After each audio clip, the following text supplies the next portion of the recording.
ఎందుకంటే అల్టిమేట్ గా టీఆర్ఎస్ శాసనసభ పక్షం గాని టీఆర్ఎస్ పార్లమెంటరీ పక్షం గాని టీఆర్ఎస్ అనే రాజకీయ పార్టీలో రెండు ప్రధానమైన విభాగాలు.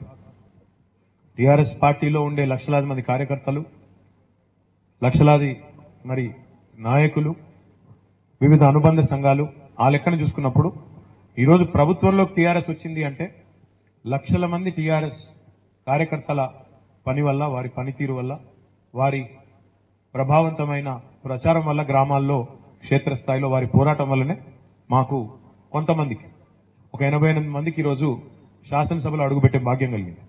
కాబట్టి లక్షలాది మంది సైనికులున్న ఈ పార్టీని ముందుకు ఒక పటిష్టమైన శక్తిగా తీసుకెళ్లే క్రమంలో, ఎందుకంటే విధి నిర్వహణలో, రాష్ట్ర ప్రభుత్వ నిర్వహణలో గౌరవ ముఖ్యమంత్రి గారు నిమగ్నమై పనిచేయాల్సి ఉంది. కాబట్టి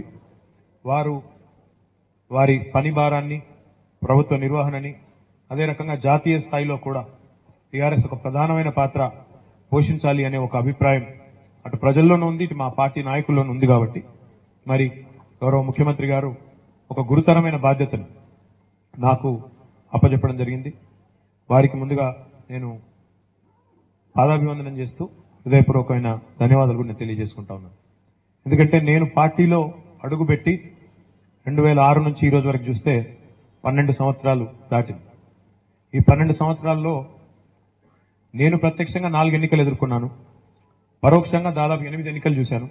అంటే నేను ఒక కార్యకర్తగా, నాయకుడిగా పనిచేసింది ఉప ఎన్నికలతో కూడా కలుపుకుంటే ఒక 8 ఎన్నికలు చూసినాను. అన్నిట్లో కూడా నేను అర్థం చేసుకున్నది, నేను గమనించింది ఏంటంటే టీఆర్ఎస్ ఇంకా ఒక పార్టీగా సంస్థాగతంగా పటిష్టం కావాల్సిన బాధ్యత, సంస్థాగతంగా పటిష్టం కావాల్సిన అవసరం ఖచ్చితంగా ఉంది. ఇంకా ఒక యంత్రాంగాన్ని గ్రామ స్థాయి నుంచి, క్షేత్రస్థాయి నుంచి, ఒక బూత్ స్థాయి నుంచి రాష్ట్ర స్థాయి వరకు పటిష్టమైన నిర్మాణం, దాంతోపాటు శిక్షణా తరగతులు, ప్రజలకు ప్రభుత్వానికి మధ్యన వారధిగా పనిచేసే నాయకులకు, కార్యకర్తలకు క్షేత్రస్థాయిలో సరైన సమాచారం కింది స్థాయిలో ప్రజల దాకా తీసుకుని వెళ్ళడం, అదే రకంగా ఏ రకమైన సందర్భం వచ్చినా చెక్కు చెదరని ఒక నిర్మాణం, ఒక 100 ఏళ్ల పాటు ఒక పటిష్టమైన పార్టీగా ఈ పార్టీని రూపొందించే ఒక అద్భుతమైన కార్యక్రమం చేయాల్సిన బాధ్యత మా మీద ఉంది. అన్నిటికీ